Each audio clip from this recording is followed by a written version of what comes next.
Thank you, Mr. President. Thank you, Madam Chair. Madam Chair, Mr. President, ang lagi pong tinatanong sa DSWD ay ito pong Pantawid Pamilyang Pilipino program. Naging controversial po ito nung nagdaang taon, pero mukhang inaayos naman po ng administrasyon. Tanong ko lamang po, Mr. President, kumusta na po ba ang ating 4Ps? Ilan na po ang nakatawid? Kasi sabi nga, Pantawid, Pamilya Pilipino Program. Ilan na po ang nakatawid sa 4Ps? Ano pong support o transition programs ang binibigay sa mga existing households para hindi na sila bumalik sa kahirapan, Mr. President, Madam Chair?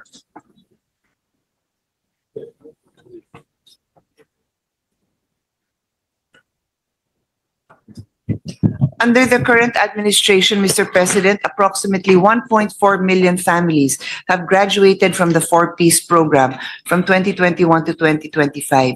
These families exited the program after meeting the necessary conditions and demonstrating improved well-being. By next year, the SWD is expecting around 1.8 million more families to undergo mandatory exit from the program.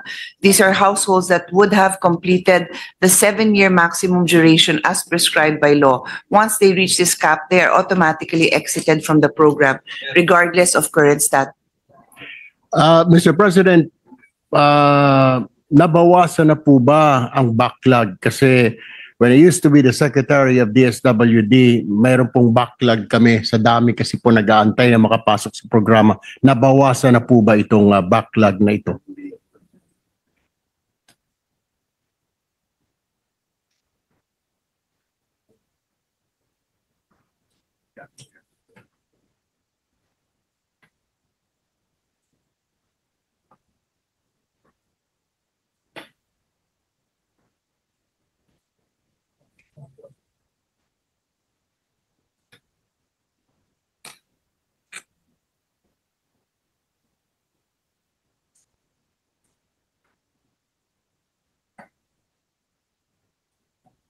Okay, thank you. Mr. President, there is going to be a transition to the CBMS data. This is the community-based data. Although they have not made the formal transition because the numbers are coming in batches, in trickles, geographically, this appears to be a smaller number than the one that they are basing their current beneficiaries on, Mr. President. But would His Honor like me to go back to his question? I think he asked about the transition. Would you like me to go back to that? Yes. So the Madam transition Chair. plan for the 4Ps is the SLPs, the Sustainable Livelihood Programs. And what is heartwarming and uplifting about this data is that 92% of the SLP beneficiaries come from the 4Ps household, meaning after sila natulungan ng kumbaga pang survival mode nila, they have been able to transform themselves and become beneficiaries of our sustainable livelihood and earn an income for themselves. 92% yung ito, Mr. President. And this is what we consider our transition program. Thank you, Mr. President, for that answer, Madam Chair.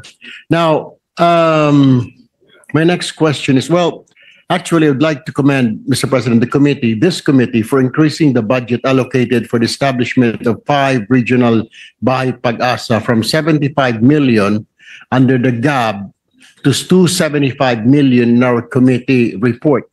Ito po bang 275, Ginoong Pangulo, Madam Chair, ay para sa konstruksyon ng mga bagong pasilidad ng DSWD?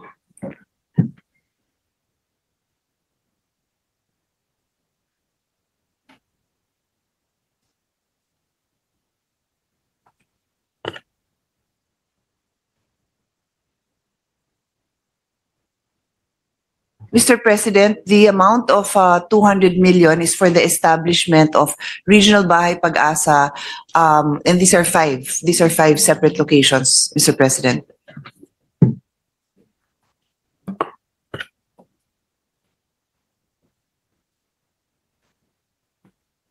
Okay, thank you, Madam Chair, Mr. President. Also, Mr. President, I would like to commend this committee for increasing by 8.2 billion the budget allocated for social pension for indigent senior citizens. 663,000 wait-listed beneficiaries ang sinasabing magbe-benefit po dito. Ilan na po ba ang total number of beneficiaries ng programa, Mr. President, Madam Chair? His Honor is correct. The added amount will be able to support additional 663,460 eligible senior citizens. No, with the 558.02, 4.75 million. So with the current amount that the Senate has proposed and adopted, I mean, the Senate is in the budget of the Senate, it is 58 billion, which will cover 4.75 million senior citizen beneficiaries. All right, thank you for that, Mr. President, Madam Chair. This representation noticed that the Senate committee report retained the NEP or NEP level allocation for the AIX program amounting to 27 billion. Yung GAB po ay nagdagdag ng 32 billion. Bakit hindi po ito na-adapt ng komite? Kasi thinking, Mr. President, Madam Chair, hindi na po natin, ito pong AIX na ito, ginagamit po ito, hindi lamang po kung may bagyo, may kalamidad, marami pong gamit ito, nandyan din po, kinukuha ng DSWD, educational assistance, ika nga tuwing pasukan o burial, medical, marami pong pinagagamitan po ito. Kaya po ba, ang tanong po natin, Madam Chair, happy po ba ang DSWD with this allocation na bawasan po, inalisan po, enlist po yung 32 billion, dapat po ito ay nasa at least mga 50 billion man lang kasi every year hindi po natin alam kung gaano karaming bagyo ang papasok next year. We hope we can predict ngayon, this year we experience may mga earthquakes sunod-sunod po. Tapos nandiyan pa rin po yung pagsunog tuwing summertime. So, ano ho ang reaction ho ng DSWD dito at nabawasan po yung kanilang assistance for individual in crisis situation? Thank you for that question, Mr. President. There's a little bit of history here. In the first submission of the subcommittee to the Finance Committee, we recommended the NEP amount indicated, the NEP amount of the budget, which is 27 billion. Di ho natin binabaan yung NEP. Let's be clear about that, no? We did not reduce the amount in the National Expenditure Program. What we didn't do is we didn't adopt the House version. And there are a couple of reasons for this, Mr. President, but to summarize it, there has been a lot of clamor for institutional-based interventions, that the assistance that would be given to the assistance that we all recognize are much needed by the vulnerable populations, the different vulnerable populations, be targeted to them in different modes, for example, through healthcare interventions, through educational interventions.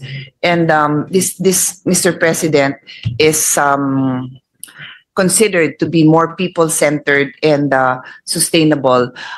So that was the initial recommendation.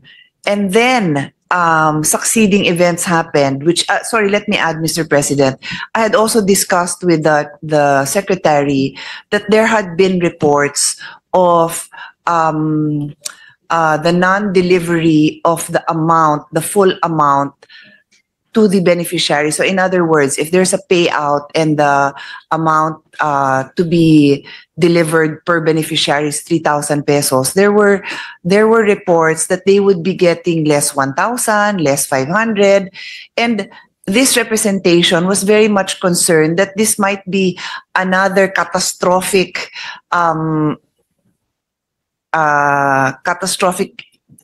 example of graft and corruption happening directly on the ground. So we did not feel comfortable recommending this because there really are reports of this nature. And then the Bagyong Tino and Uaw happened, and we really saw also that the need for direct intervention still existed. And so we took it up with the finance chairperson, and we recommended that we not reinstate because we never removed any funding, that we increase the delivery of AX. Plus, we also have a lot of colleagues who are we have colleagues who are from different areas in the Visayas and Mindanao, and they really express the need to deliver more support by way of assistance to individuals in crisis situations, AICs in other words, and therefore we changed our recommendation, Mr. President. But that is for the body. During the caucus, this representation expressed to the body that it is for the body to make this decision to amend this budget. So we can do that, Mr. President. Thank you, Madam Chair. Thank you, Mr. President. And sorry, to address that graft and corruption issue, because that does not go away because there was a typhoon, we had another discussion with the secretary who assured us that under his watch, this will never be allowed, and they're putting in safeguards, including making public the amounts that are distributed, reminding the people that they must make sure that they receive that amount.